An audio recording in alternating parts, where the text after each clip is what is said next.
దెయ్యాలు, భూతాలు అని చేతబడికి భయపడి అన్నీ భయపడుతూ ఉన్నారా?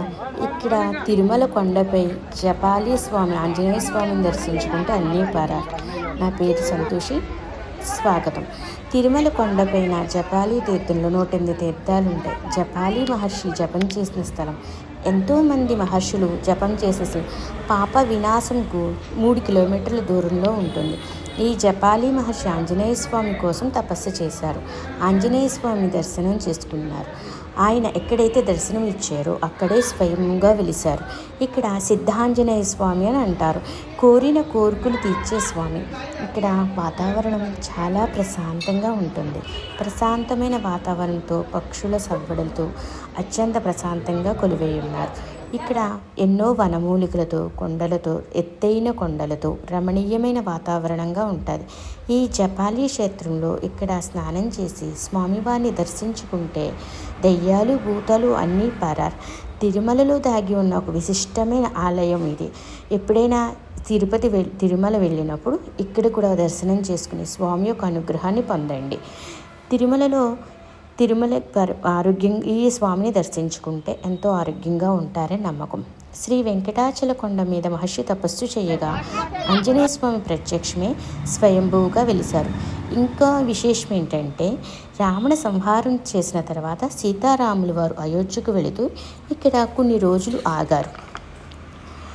రాములు వారు స్నానం చేసిన గుండం రామగుండం అని, సీతమ్మ తల్లి స్నానం చేసిన గుండం సీతగుండం అని పిలిచారు. ఇక్కడ స్నానం చేసి తడి బట్టలతో స్వామిని ప్రదక్షిణం చేసుకుని స్వామిని దర్శనం చేసుకుంటే చాలా మంచిది. ఇప్పుడు ఇంకా చాలా అభివృద్ధి చెందారు. ఇటీవలే పునర్నిర్మాణం చేశారు. ఇక్కడ బయట వేప చెట్టు ఉంది. సింధూర వర్ణంతో వినాయకుడి రూపంగా ఉంటుంది. ఇక్కడ గణపయ్యకి దండం పెట్టుకుని లోపలికి వెళ్ళి స్వయంభూగా వెలిసిన ఆంజనేయ స్వామికి సింధూర వర్ణంతో వెండి కవచం ధరించి ఒక చేతితో గద పెట్టుకుని రెండో చేతితో నేనున్నానంటూ అభయమిస్తూ దర్శనమిస్తారు. ప్రతి చైత్ర పౌర్ణమి రోజు ఇక్కడ హనుమాన్ జయంతి ఉత్సవం జరుపుతారు.